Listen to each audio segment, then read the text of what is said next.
Eh, Assalamualaikum warahmatullahi wabarakatuh. Sebelumnya perkenalkan nama saya Witono dari SMA Negeri 1 Cimalaka. Pada kesempatan ini saya akan melaksanakan pra supervisi akademik dan pasca supervisi akademik kepada salah satu teman saya yaitu Bapak Jajang Nurjaman. Beliau mengajar mata pelajaran sejarah Indonesia di kelas 10-4. Ya mudah-mudahan dengan melaksanakan observasi ini meningkatkan kualitas pendidikan khususnya di SMA Negeri 1 Cimalaka. Terima kasih atas perhatiannya. Assalamualaikum warahmatullahi wabarakatuh. Assalamualaikum warahmatullahi wabarakatuh. Waalaikumsalam warahmatullahi wabarakatuh. Selamat siang Pak Jajang. Siang Pak. Gimana kabarnya hari ini? Alhamdulillah baik Pak. Alhamdulillah luar biasa. Alhamdulillah Pak. Saya juga baik, gitu kan. Pada kesempatan ini sebelumnya saya mohon maaf yang sebesar-besarnya kepada Bapak karena mengganggu aktivitasnya ya. Karena saya akan melaksanakan observasi supervisi akademik kepada Bapak. Ya. Sebelumnya saya menanyakan dulu Bapak, nama Bapak adalah Bapak Jajang Nurjaman SPDDR ya? Iya. Oke, mengampu mata pelajaran sejarah Indonesia, betul ya? Oke, mengajar di kelas 10-4 ya? Iya. Oke. Baiklah Bapak Jajang, gitu ya, ada beberapa hal yang saya ingin tanyakan kepada Bapak untuk persiapan nanti di prasupervisi ini, ya kan? Yang pertama, apakah sudah disiapkan Pak perangkatnya untuk nanti Sudah. mengajar? Pakai peta. Pakai kertas, ada proyektor sama bagus, kemudian oke juga ini apa tuh LKPD itu. LKPD lembar kerja persedik. Ya. Oke, baiklah bagus ya. Ya udah menyiapkan untuk nanti pembelajaran ya. Oke, yang kedua, apakah Bapak sudah menyusun silabus? Sudah. Menyusun silabus. Ya, kalau sekarang kan apa namanya itu bukan silabus ya, modul ajar gitu kan, modul ajar seperti itu. Kemudian udah menyusun RPP juga ya, dan menyusun RPP. Oke. Nah ini yang saya tanyakan nih Mbak, untuk nanti kegiatan supervisi ini itu materi apa yang akan diajarkan? Kebetulan untuk semester sekarang itu saya ngambilnya tentang kerajaan-kerajaan Islam di Indonesia Pak. Oh ya. Jadi ada beberapa sampel kerajaan yang akan saya jadikan sebagai materi pembelajaran. Iya. Nanti anaknya seperti biasa lah berkelompok gitu Pak. Berkelompok, oke. Jadi nanti akan ada sesi diskusi sepertinya. Ada. Sesi diskusi tentang kerajaan-kerajaan yang ada di Indonesia. Oke, terima kasih Pak ya. Jadi materinya adalah tentang kerajaan-kerajaan yang ada di Indonesia seperti itu. Nah ini Pak Jajang, untuk materi ini, gitu kan, untuk materi ini media apa yang Bapak akan gunakan untuk nanti pembelajaran? Jadi media yang saya gunakan seperti tadi saya bilang bahwa saya menggunakan PowerPoint juga, ya, PPT ya, yang dibuat di Canva. Sebagian juga saya ngambil dari YouTube. Jadi untuk apa ya, menumbuhkan rasa kontekstualnya. Terus ada apa tuh, untuk menumbuhkan penasarannya. Jadi saya ngambil videonya ditayangkan, terus kemudian menunjukkan beberapa kerajaan yang misalkan ada petanya, yang ditunjukkan seperti itu. Ini misalkan kerajaan Islam itu misalkan di Jawa Barat, misalkan kerajaan apa saja lupa ya. Jawa Barat itu mungkin apa, kerajaan Pasundan ya, Pajajaran. Pajajaran bukan Islam. Oh iya. Apa ya, begitu. Pokoknya yang berbau Islam lah. Islam. Ya, oke. Di Cirebon ya, Cirebon, Banten. Oke, terima kasih. Jadi media yang digunakan itu tentang yaitu menggunakan PPT ya, Canva. Jadi dari YouTube juga, kan, dan mungkin video yang sudah dibikinkan oleh Pak Jajang itu sendiri. Oke, terima kasih Pak Jajang. Selanjutnya dalam pembelajaran ini adalah model pembelajaran. Nah, model pembelajaran apa yang akan digunakan nanti? Kebetulan saya memakai model problem based learning, dipadukan PBL ya? PBL dipadukan dengan metode cooperative learning tipe group investigation Pak. Oke. Jadi ada kerjasama kelompok, per individunya juga ada. Oke, jadi yang paling utama adalah tentang PBL ya, Ya. pembelajaran berbasis Minang gitu ya. Ya, Masalah bermasalah. Oke, terima kasih Pak Jajang ya. Jadi, mungkin tadi kan ada langkah-langkahnya yang paling spesifik mungkin untuk pembelajaran ini seperti apa? Jadi siswa diberikan pertanyaan pemantik dulu, Ya. kemudian diberikan permasalahannya. Setelah itu dijelasin dulu sama guru secara garis besarnya tentang kerjaan seperti apa aja yang disampaikan. Kemudian siswa dibentuk kelompok. Setelah itu dibentuk kelompok, diberikan masalah, diberikan KKPD. Setelah itu mereka mencari setiap yang ada di KKPD itu apa saja, dicari, dijawab, dan itu dipresentasikan di akhir itu. Oke, terima kasih Pak Jaya, sangat luar biasa. Nah ini kira-kira tadi sebenarnya ini menyambung ya, sumber belajar apa saja yang digunakan nanti?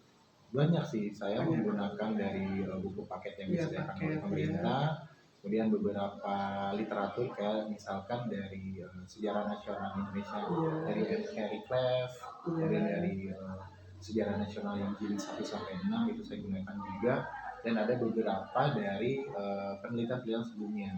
Oke, terima kasih. Jadi pembelajaran tidak hanya di buku paket saja, kita bisa explore dari berbagai macam ya sumber ya sebetulnya, sumber termasuk mungkin salah satu dari internet itu sendiri ya. Oke. Kemudian selanjutnya nih mungkin yang terakhir Pak Jajang ya, teknik penilaian apa yang akan digunakan nanti? Saya menggunakan 3 sih Pak. 3, oke. Ada penilaian pengetahuan, penilaian kinerja atau kelompok, dan ada penilaian antar siswa Pak. Teman sejawat ya? Ya, teman sejawat. Jadi nanti yang akan digunakan penilaian ada 3. Pertama adalah tentang apa? Pengetahuan atau kognitifnya, kemudian yang kedua tentang apa dari segi kelompok, dan yang ketiga adalah dari segi penilaian antar teman sejawat seperti itu. Oke, sangat luar biasa ya Pak Janja. Dari segi tadi pembelajaran Bapak sudah disiapkan dari mulai perangkatnya, RPP dan sebagainya, bahkan metode-metode yang akan digunakan nanti dalam teknik mengajarnya seperti itu. Oke Pak Jajang, terima kasih ya atas kerjasamanya Bapak dengan saya. Saya tidak sabar lagi nanti ya untuk melihat secara realnya nanti di lapangan. Yang mudah-mudahan Bapak tetap sehat ya, tetap bahagia dan mendapatkan yang intinya ridho Allah Subhanahu wa taala. Terima kasih saja. Sekali lagi terima kasih atas kesempatannya, atas waktunya dalam supervisi akademik ini. Itu aja mungkin Pak ya. Terima kasih. Assalamualaikum warahmatullahi wabarakatuh. Waalaikumsalam.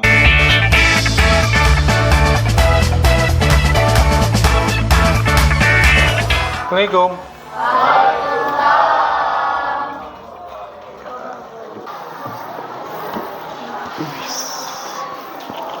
Gimana kabarnya hari ini? Baik ya. Alhamdulillah, agak ya gitu deh. Ada tugas nggak? Enggak ya? Jarang ada tugas atau emang? Oke, saya mau ngecek dulu ini ya. Oh ini ya. Ada yang dispen Pak. Oh ada yang dispen, siapa? Boleh. Oh boleh, lihat. Silakan, doa dulu. Duduk siap. Sebelum belajar, mari kita berdoa terlebih dahulu agar beri kelancaran dan keberkahan. Berdoa menurut agamanya masing-masing, dimulai. Berdoa selesai. Ya, alhamdulillah ya. Kemarin juga kan kita belajar hidup Buddha ya. Nah, hidup Buddha. Mendadak saya yang lupa ya. Nah, oke, kalau dilihat dari absennya, Alek aja ya yang nggak masuk. Dispen, saya lihat absen kalian juga bagus di sini. Wih, Awis masuk, boleh tepuk tangan. Kasih tepuk tangan baik kelas ini. Oke. Sebelum kita belajar lebih lanjut, ada dulu yang mau ditanyakan dulu misalkan. Jadi kalau tidak ada pertanyaan, ya tidak apa-apa, nggak jadi masalah juga. Nah, hari ini saya ingin istilahnya bukan mengubah mindset, tapi menambah mindset Anda bahwa selain hanya motivasi juga, tapi Anda tuh ada proses berpikir gitu. Pernah berpikir? Nah, mikirin apa? Jadi kan kalau lihat dari pertemuan waktu sebelum-sebelumnya motivasi Anda tuh sudah mulai terbentuk. Jadi memang kalau belajar sejarah itu kita nggak selain textbook juga kita harus menghubungkan dengan masa sekarang gitu.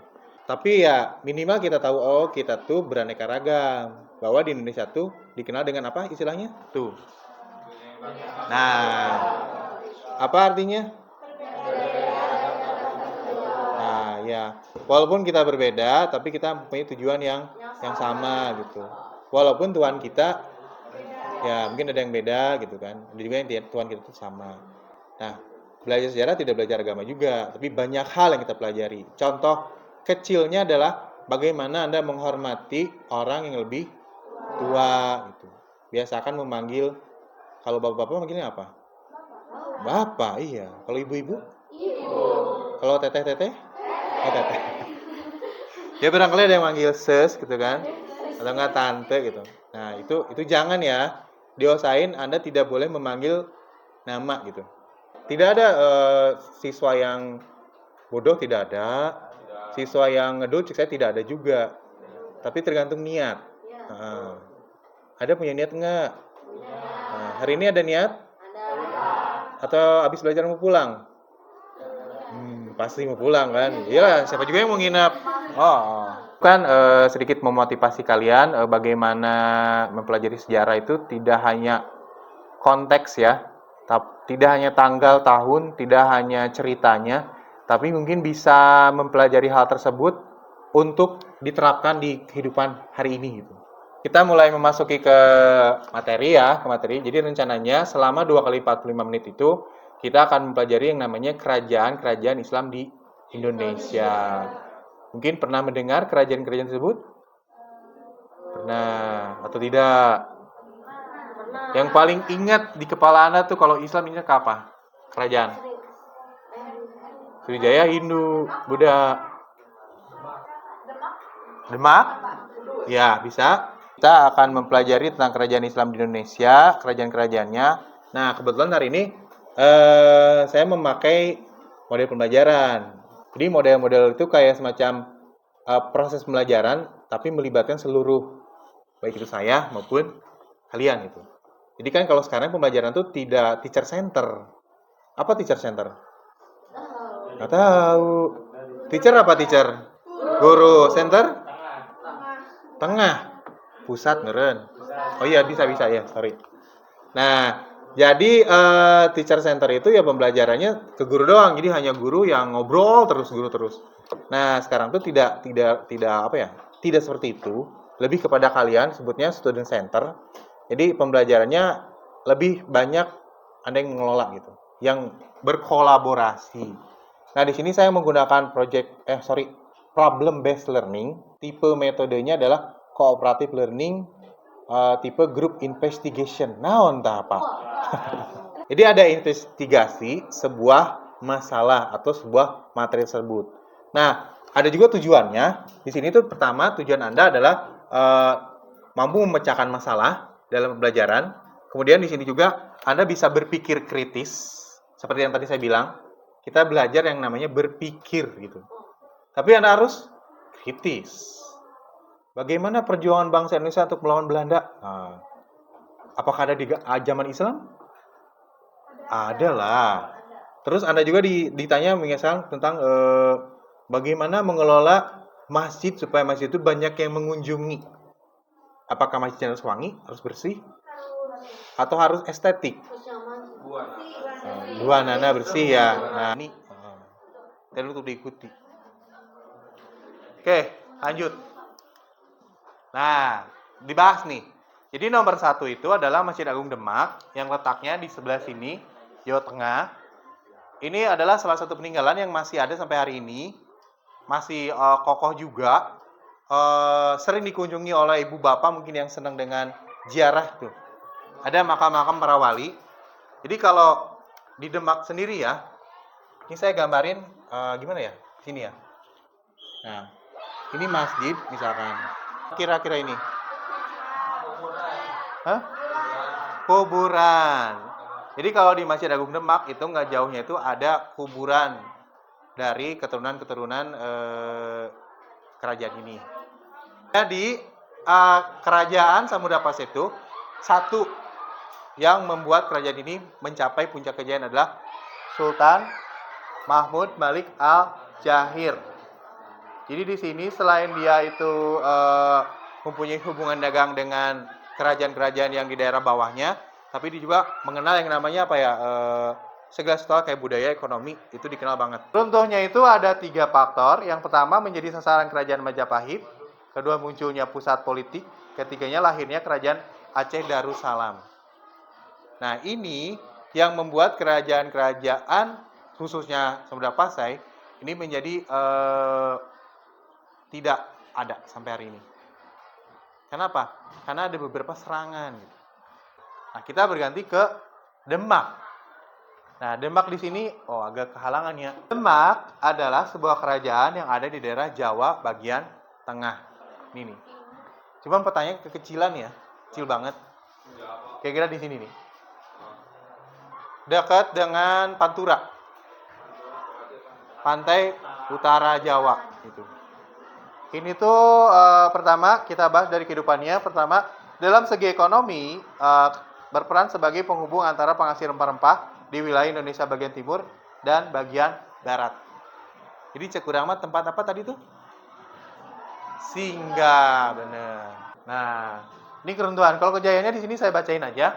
Memajukan wilayah perdagangan Banten hingga bagian Pulau Sumatera dan Kalimantan, kemudian menjadi tempat pusatnya. Kemudian ada perdagangan lokal juga, jadi ada datang orang-orang Eropa juga, ya yang tadi itu efeknya adalah membuat kerajaan Banten itu runtuh. Karena si orang Eropa itu kan pertama datang ke Banten, masih inget nggak siapa namanya? C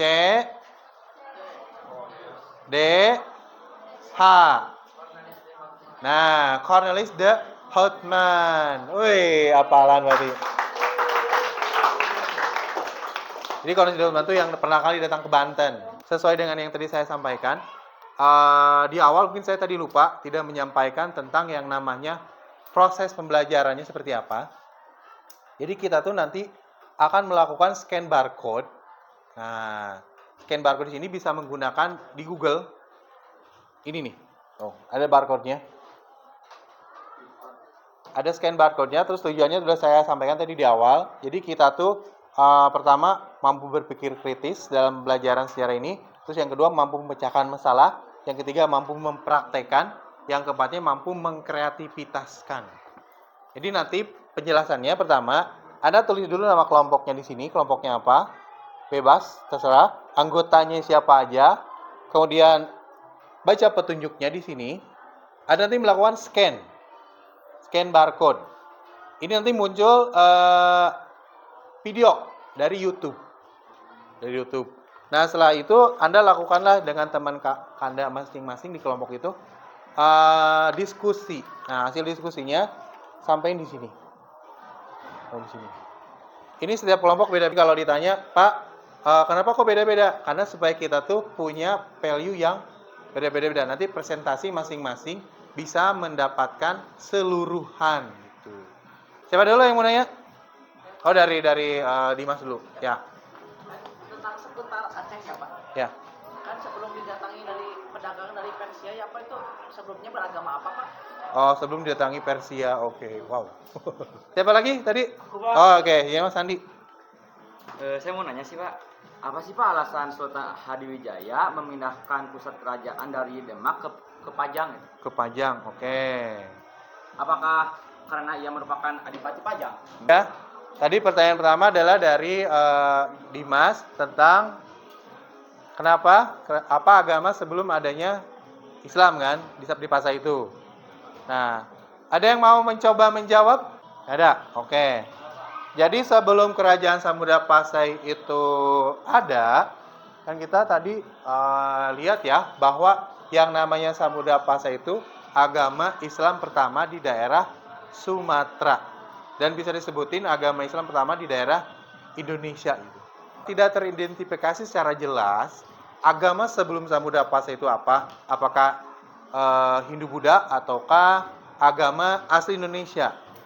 Tapi yang diketahui itu berdasarkan fakta ya. Jadi ada beberapa literatur yang menyatakan bahwa Sang Buddha Pacceka itu pertama kali Islam. Kenapa? Karena ada peninggalannya. Yang lain? Barangkali ada? Cukup? Oke. Udah dibentuk kelompok? Kok cepet banget? Coba diduduk seperti kelompoknya lagi. Seperti itu. Dibundar-bundar gitu. Tapi saya bisa lewat jelasin kan tentang kerajaan Buddha Pasai, kerajaan loading ya? Demak. Satu lagi kerajaan Banten. Nah, dari awal kan saya udah bilang kita akan mencoba untuk bagaimana berpikir kritis atau dalam bahasa Inggrisnya adalah HOTS, High Order Thinking Skills. Naon eta Pak? Cenah. Jadi kita berpikir dengan menggunakan otak, ya iyalah. Maksudnya dengan dengkul. Nah, saya bagiin yang tadi ini LKPD-nya. Jadi di sini ada nama anggota, kemudian saya ulangi lagi penjelasannya seperti tadi. Ini ada tujuannya, ada 4. Kemudian di sini ada petunjuknya, nanti ada scan. Satu pertanyaan tapi memuat seluruh. Nanti Anda jawab pemecahan masalah ini. Bukan jawab sih. Pertanyaan itu semacam pertanyaan yang untuk berpikir kritis. Dan nanti diskusikan dengan kelompok berdasarkan literaturnya, boleh itu dari internet, boleh itu dari buku yang Anda pakai, atau enggak dari e-books. Yang tadi saya sampaikan e-books seperti itu.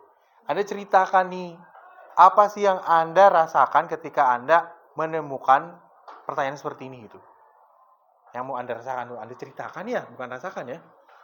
Keresahan Anda, terus hubungan dengan kehidupan sekarang gitu.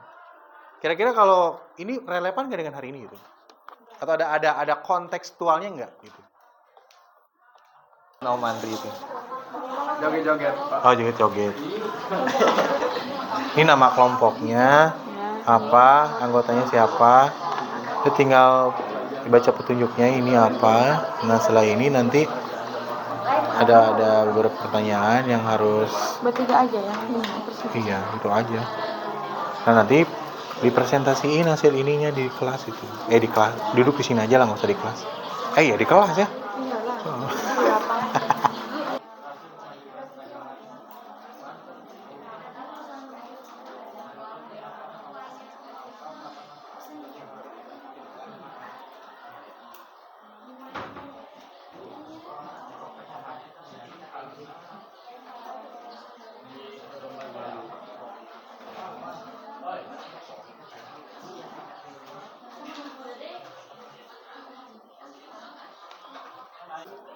Oke, sudah sampai di mana? Ini sambung gini itu jadi kalimat. Ya, bikin aja kayak paragraf gitu. Untuk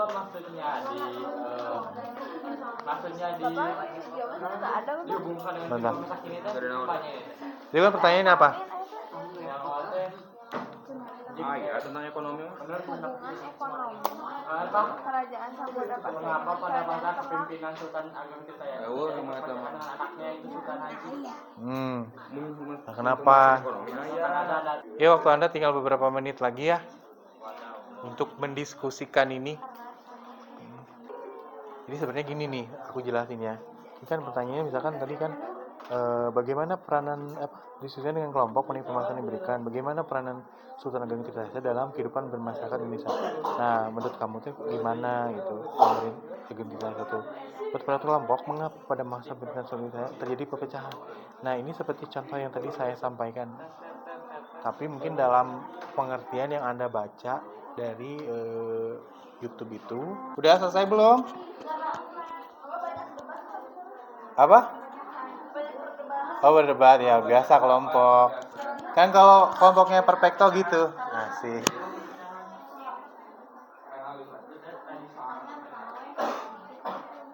Tidak apa-apa, tidak jadi masalah kok. Waktu Anda sudah habis. Nah, silakan. Boleh?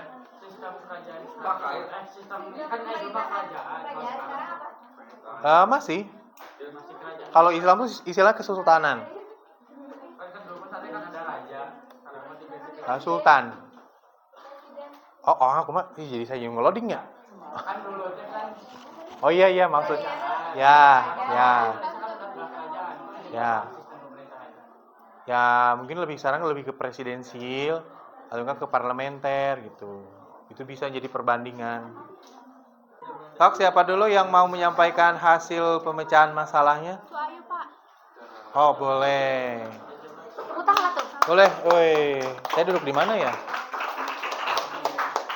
Assalamualaikum warahmatullahi wabarakatuh.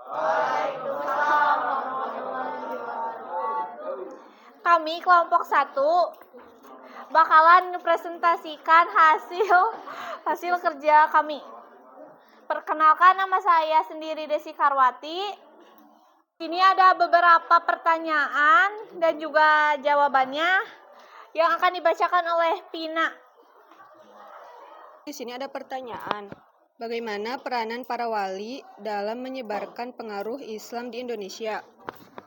Jawabannya, peranan wali dalam menyebarkan pengaruh Islam di Indonesia adalah dakwah, baik dakwah lisan atau tulisan. Upaya apa yang dilakukan oleh para wali dalam menyampaikan ajaran agama Islam tersebut kepada masyarakat di daerah Pulau Jawa? Upaya para wali Songo menyebarkan agama Islam dengan pendekatan budaya dengan melakukan seni budaya lokal dengan agama Islam. Jika dihubungkan dengan kehidupan agama masyarakat Pulau Jawa pada masa kini, mengapa tidak semua masyarakatnya memeluk agama Islam? Beberapa masyarakat mungkin masih memiliki keyakinan atau tradisi agama lokal yang telah ada sebelum Islam masuk ke Pulau Jawa, dan ada juga beberapa faktor, diantaranya faktor lingkungan sosial dapat memainkan peran dalam pilihan agama seseorang. Itu adalah hasil dari diskusi dari pernyataan video yang ada di YouTube. Sekian dari kelompok kami. Wabillahi taufiq wal hidayah. Wassalamualaikum warahmatullahi wabarakatuh. Kelompok 2 masih materi yang sama ya. Silakan. Assalamualaikum warahmatullahi wabarakatuh. Wali Songo yang dikenal sebagai simbol penyebaran Islam di Jawa merupakan pendukung berdirinya Kesultanan Demak, sekaligus penasehat kerajaan. Sejak awal berdirinya kerajaan, Wali Songo berperan dalam penyebaran agama Islam di wilayah Demak, terutama Sunan Kalijaga, Sunan Bonang, Sunan Ampel, dan Sunan Gunung Jati. Sekian dari kelompok kami. Wassalamualaikum warahmatullahi wabarakatuh. Waalaikumsalam warahmatullahi wabarakatuh. Berikan aplaus dong buat kelompok 1 dan 2. Oh, mengapa tidak semua masyarakat memasuki agama Islam? Ada yang mau menambahkan? Coba, menurut pendapat kalian, boleh? Ya, di sini pembacaan masalahnya tadi kelompok apa? Kelompok ini? Apanya, Pak? Itu pertanyaan yang ketiganya. Jawabannya? Ya. Jika dihubungkan dengan kehidupan agama masyarakat Pulau Jawa pada masa kini, mengapa tidak semua masyarakatnya memeluk agama Islam? Karena beberapa masyarakat mungkin masih memiliki keyakinan atau tradisi agama lokal yang telah ada sebelum Islam masuk ke Pulau Jawa. Silakan. Assalamualaikum warahmatullahi wabarakatuh. Waalaikumsalam warahmatullahi wabarakatuh. Saya Fadil Al-Ajam Hidayat dari kelompok Cemarang Epot akan menjelaskan hasil diskusi kami mengenai Kerajaan Banten. Selanjutnya akan dijelaskan oleh Dimas. Bagaimana peranan Sultan Ageng Tirtayasa dalam kehidupan masyarakat Banten? Nah, menurut pendapat kelompok kami, peranan Sultan Ageng Tirtayasa dalam kehidupan masyarakat Banten pada masa pemerintahan yang ia lakukan ia melakukan perluasan wilayah kekuasaan, memajukan perdagangan Banten, dan membuat pelabuhan di tepi Selat Sunda dan Teluk Banten yang dipakai eksplorer. Akan kami dari kelompok manusia-manusia lucu akan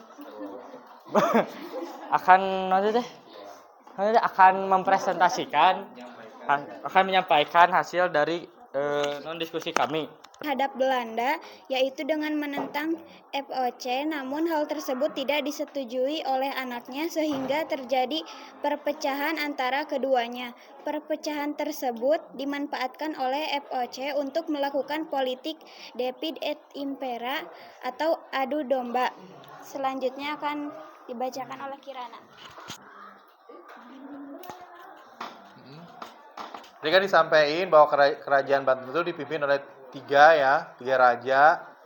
Yang tadi disampaikan itu ada Ageng Tirtayasa, Sultan Haji ya, tersebut tuh ya. Kalau yang pertama nggak termasuk kalau di kelompok yang dua kelompok ini. Terus yang keduanya tuh tentang kehidupan politik ya, perpecahan internalnya. Tadi saya kutip ada yang adu domba misalnya. Satu lagi mak divide et impera. Sama apa beda tuh? Sama. Pagi semuanya. Masih semangat? Oh, masih. Sini kami dari kelompok estetik akan mempresentasikan hasil diskusi kami. Yang ketiga, hal apa yang patut dicontoh dari kebijakan raja-raja tersebut? Dari hasil diskusi kami, jawabannya adalah hubungan ekonomi kerajaan Samudra Pasai dengan kerajaan Perlak dipengaruhi oleh perdagangan dan pertukaran sumber daya. Hubungan ekonomi kerajaan Samudra Pasai dengan kerajaan Perlak. Yang akan dijawab oleh Kinanti. Oh jadi ya udah lanjut. Lalu yang kedua, menurut pendapat kelompok, tindakan seperti apa yang dilakukan raja-raja pada saat itu untuk menjalin hubungan ekonomi yang baik? Yang ketiga, jika dihubungkan dengan kehidupan pada masa kini, menurut pendapat kelompok hal apa yang patut dicontoh dari kebijakan raja-raja tersebut? Pertanyaan pertama akan dibacakan oleh Kinanti. Pertanyaan. Ya, jadi hubungannya terjalin dengan baik dan diperkuat oleh hubungan persahabatan bahkan perkawinan. Sekian pelampiran jawaban dari kelompok kami. Semoga bisa diterima dengan baik. Sekian, terima kasih. Boleh berikan aplaus. Kayaknya Anda masih pada bingung ya dengan masing-masing pertanyaan itu ya.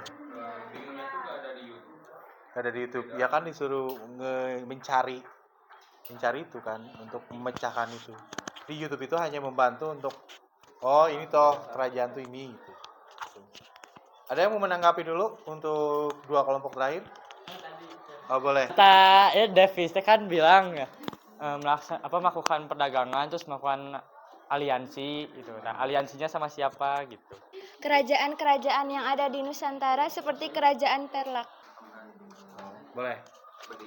Biar terpaham wajahnya. Jadi tadi tentang aliansi ya. Kalau tidak salah, aliansi kerajaan Samudra Pasai itu beraliansi dengan kerajaan dari Tiongkok, Cina yang dipimpin oleh Kekaisaran Cina untuk si kerajaan Samudra Pasai merasa terlindungi oleh Kekaisaran Cina tersebut. Gitu. Saya paham. Iya, Boleh mau nanya lagi? Oh boleh, silakan. Boleh. Oh ini nih, pakai ini. Kan tadi kata Hajar itu aliansi dengan Tiongkok. Komunikasinya aku mah kan Google Translate gitu. Kumah time travel gitu. Orang yang sudah secara manual. Oh iya. Melalui 3 orang gitu. Orang Cina, terus orang dari Samudra Pasai dan orang translator. Nah, itu. Cukup. Indonesia, Arab ke Indonesia, Cina ke Indonesia atau sebaliknya. Nah, body language atau gaya itu bisa mungkin kalau ada sekarang lebih kenal dengan yang namanya alat peraga ya. Setelah ini kita akan pulang ya. Nah, sebelum pulang saya nanti akan menyampaikan link quizzes seperti tadi saya sampaikan, dan ini penilaian kelompok. Di sini Anda menilai kelompok masing-masing. Ada kriterianya, misalkan pertama mampu bekerja sama, namanya siapa, nilainya berapa, gitu. Terus yang kedua, kemampuan memberikan ide. Nilainya berapa? Namanya siapa? Nilai berapa? Oke, sampai di sini ada pertanyaan? Tidak ada. Boleh dikembalikan lagi tempat duduknya dan itunya dikumpulkan. Job desk-nya. Kerajaan Islam Indonesia udah 3 kerajaan, ada Samudra Pasai, Banten, Demak. Nah, masing-masing udah menyampaikan pendapatnya. Meskipun hari ini saya lihat kita harus lebih berusaha kembali untuk membuat pembelajaran ini lebih wow lagi. Tapi saya kira berpikir kritis Anda sudah mulai muncul karena pendapat-pendapat dari kelompok udah agak beda dari pertemuan sebelumnya tentang kerajaan-kerajaan Hindu-Buddha ya. Nah, untuk pertemuan selanjutnya sebelum ditutup, nanti saya kasih link yang tadi saya bilang.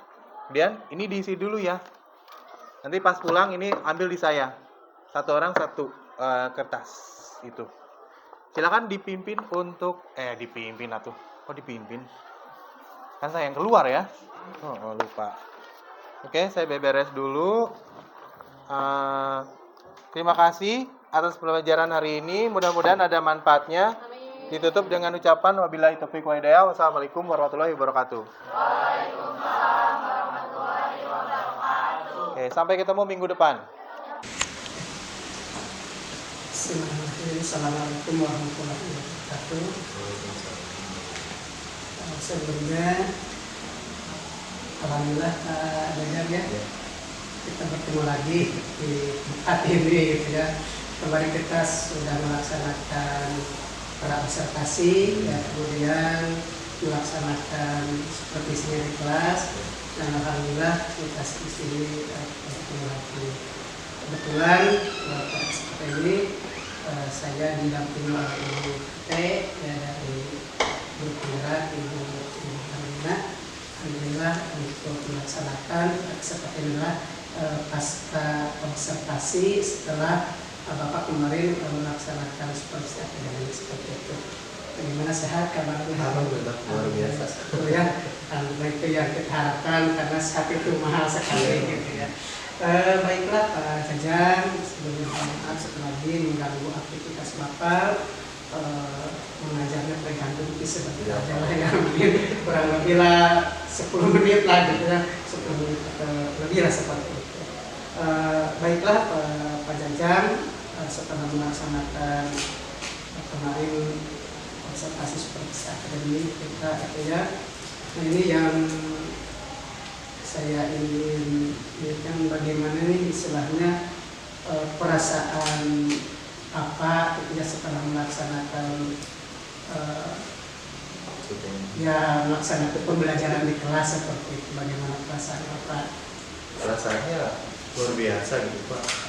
Jadi selama saya misalnya dulu bisa dinilai berdasarkan dampak siswanya, berarti dalam pembelajaran itu ada up and down gitu. Kemungkinan siswa ada yang menyukai cara mengajar, ada juga yang tidak menyukai. Jadi bagaimana caranya menempatkan diri, bagaimana cara memperbaiki dirinya.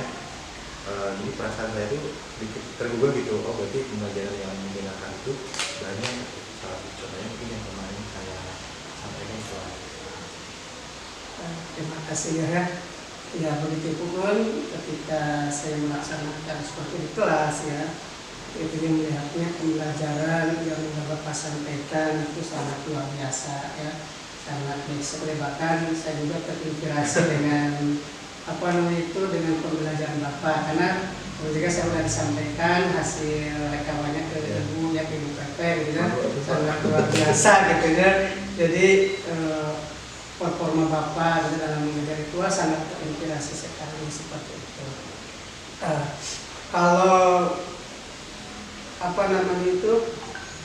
performa dalam kegiatan pelajaran tadi sangat luar biasa seperti itu.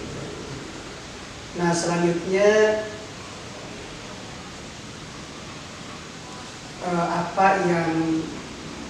trik apa gitu ya Bapak sebagai seorang tenaga ini sangat luar biasa itu, seperti apa triknya itu bisa siswanya sangat antusias dan sebagainya.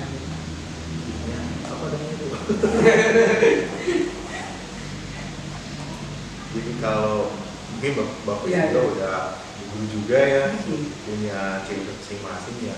Ini kalau saya lebih ke triknya ya kita ngikutin apa yang anak sukai dulu sebetulnya. Kita bertanya dulu ke siswa kira-kira besok pembelajaran yang ada itu seperti apa, atau enggak di sebelum pembelajaran awal itu ada kesepakatan dulu, nanti ada project atau ada produk gitu ya. Nah ketika nanti pasti pembelajarannya kan kemudian ada ketidaksesuaian dengan apa yang kita inginkan. Salah satunya adalah saya lebih mengikuti kemauan anak gitu, jadi tidak memaksa anak seperti kita. Jadi kita yang mengikuti, karena kan kalau Gen Z ya Bu ya, karena itu kan berbeda dengan angkatan kita ya Pak. Kita mungkin dengan cara kekerasan kadang bisa gitu kan yang mengikuti, tapi kalau anak zaman sekarang kan nggak bisa ya Pak. Jadi triknya mengikuti alurnya anak, mengikuti kemauan anak, tapi disesuaikan dengan kondisi atau pembelajaran yang berlangsung gitu Pak. Dan banyak game lah mungkin. Ini kemarin tidak ada game ya, kurang. Oke, baik Bedan. Kalau istilah di sini menurut pengamatan saya sendiri ketika Bapak melaksanakan pembelajaran yang merupakan kemarin itu gitu ya. Alhamdulillah gitu ya, dari mulai awal gitu ya, dari mulai pembukaan, pendahuluan gitu kan, persepsinya gitu kan, bahkan di dalam segi pembelajaran itu alhamdulillah sudah sesuai gitu ya, sudah sesuai dengan apa yang disampaikan ketika terobservasi gitu dari pembelajaran dan sebagainya. Bahkan tadi ya istilahnya sudah itu berpihak pada murid seperti itu, itu sangat luar biasa. Itu kan